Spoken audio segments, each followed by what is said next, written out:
Cordial saludo, tutor. Soy Stephanie Caterine Díaz Arboleda, pertenezco al programa de Sociología y a continuación vamos a desarrollar la fase 4 que titula Video exposición de reflexión del curso Sociología Política.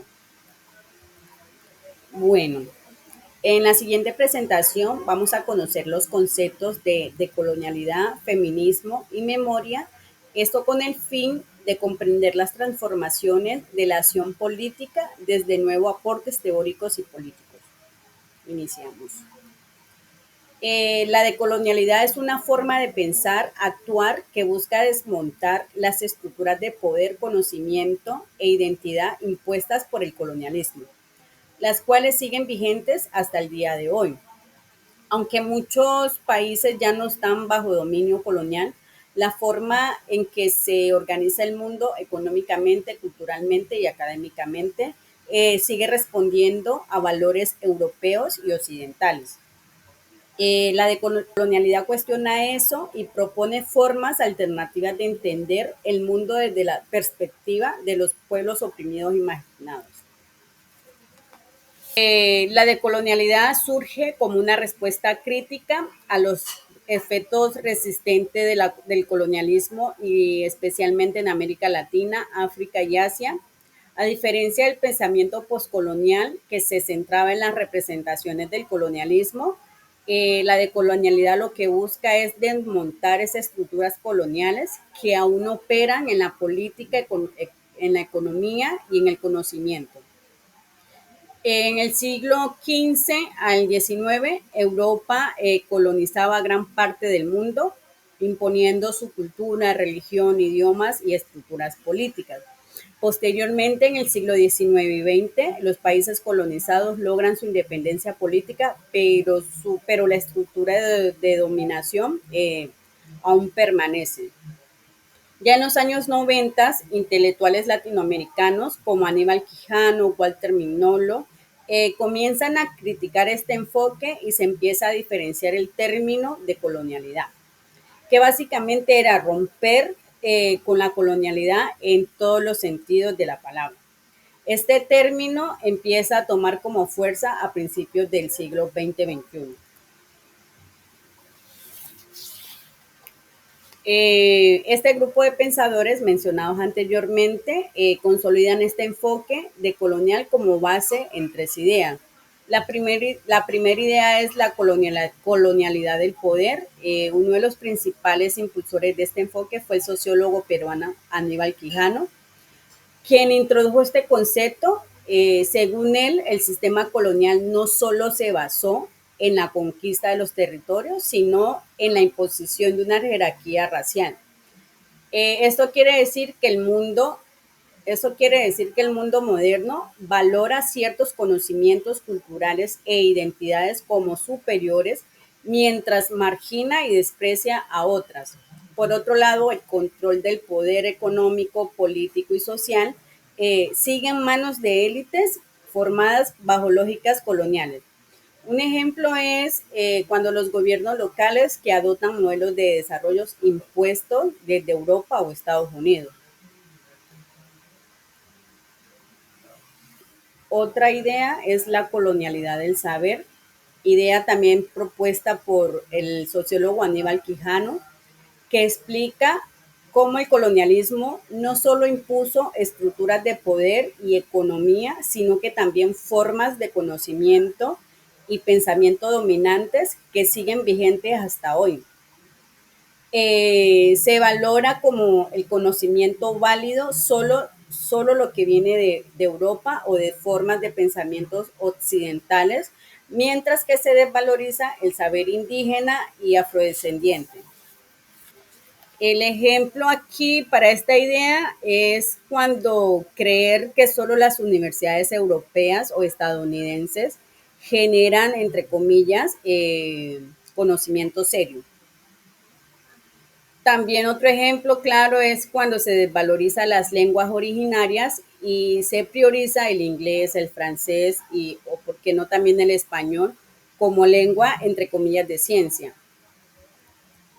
Por último, la idea colonialidad del ser es un concepto trabajado por el pensador Nelson Maldonado que profundiza cómo el colonialismo no solo afectó el poder y el saber, sino que también deshumanizó y desvalorizó a ciertos grupos humanos, afectando su identidad, su dignidad, su forma de pensar y su existencia.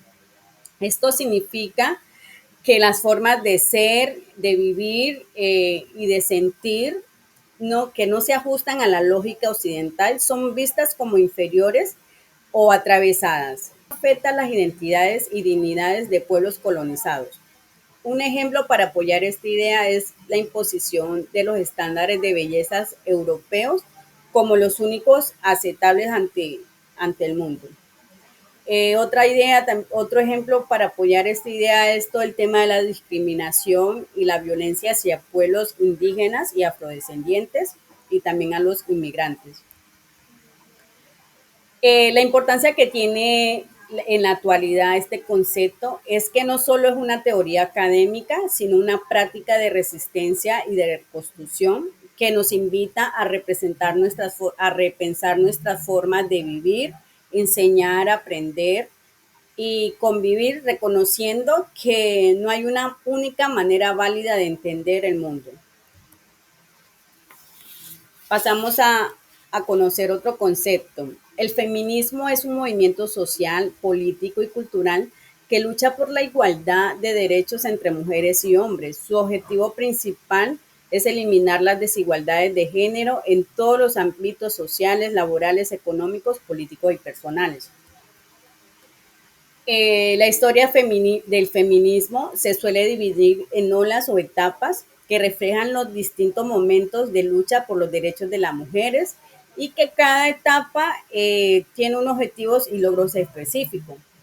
En la primera ola o etapa que surgió en el siglo XIX y a principios del XX, en esta etapa el objetivo principal era luchar por la igualdad legal y los derechos civiles, especialmente el derecho al voto a la mujer.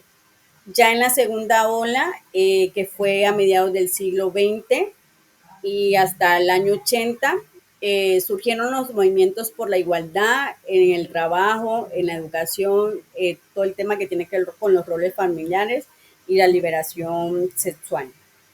Para la tercera etapa, que fue en la década de los 90 hasta el año 2010, el objetivo principal se basó en la exclusión de experiencias diversas, tanto de mujeres afro como toda la comunidad LGTBIQ+. En la última ola, que es considerada como la cuarta, que empieza desde el año 2010 hasta el día de hoy, en esta etapa se abordan temas que se caracterizan por el uso de las tecnologías digitales, el tema del acoso, la violencia de género y todo el tema que tiene que ver con la representación política de la mujer. Los principios y valores fundamentales del feminismo son las bases éticas y políticas que guían su lucha por la igualdad, entre los cuales tenemos la igualdad, la equidad, la justicia social, la libertad, la sororidad, autonomía, etcétera. Estos valores han evolucionado y se han enriquecido a lo largo de las distintas corrientes y olas del feminismo.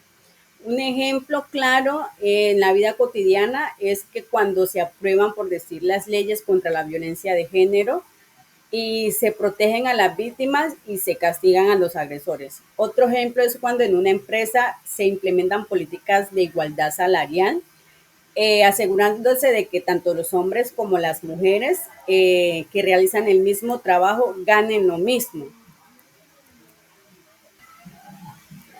La despatriarcalización es un concepto central del feminismo que se refiere al proceso de desmontar o eliminar las estructuras y valores del patriarcado, es decir, el sistema social y cultural que ha privilegiado históricamente a los hombres sobre mujeres y otras identidades de género. La importancia de este concepto es que es crucial para lograr la igualdad de género y empoderar a las mujeres en todos los ámbitos. Esto es un paso esencial para lograr una sociedad más justa, igualitaria y libre de violencia.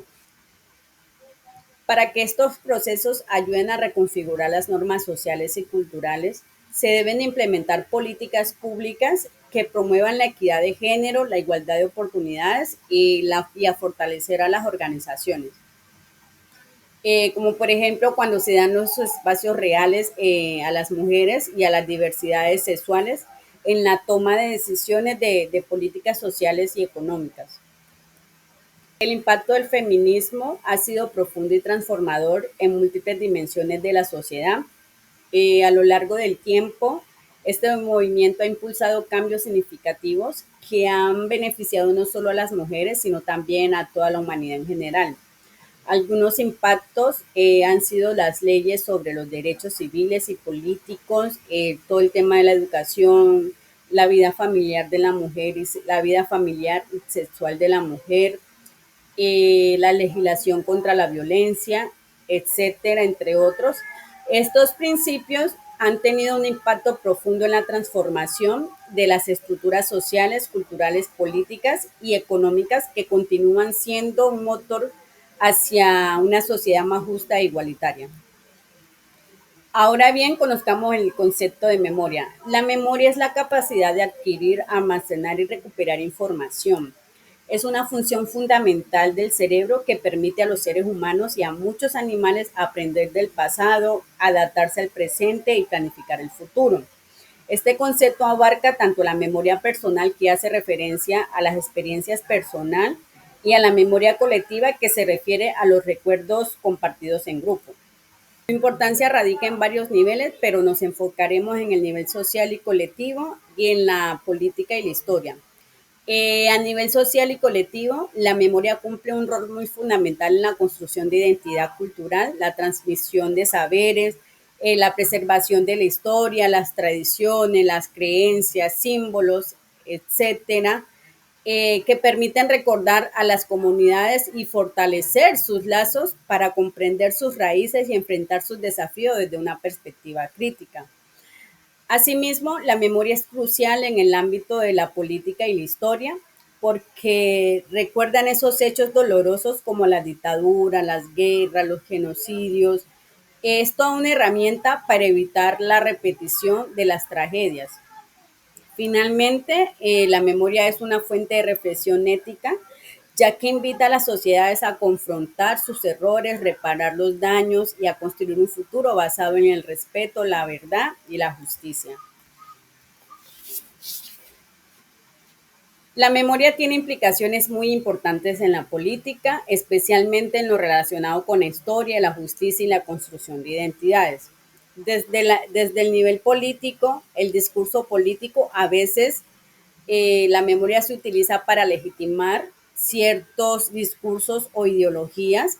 Algunos partidos o líderes pueden manipular la memoria colectiva para ganar apoyo o dividir a la sociedad y reescribir la historia.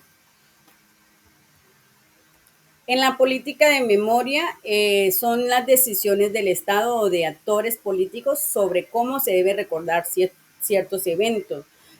Por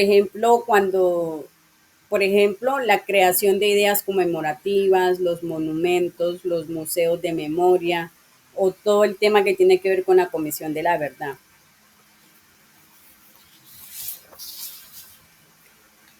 Bueno, hasta ahí los conceptos de cada uno y su significado y su importancia.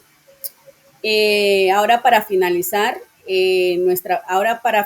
nuestra presentación, tomaremos un caso de estudio con uno de los conceptos estudiados anteriormente.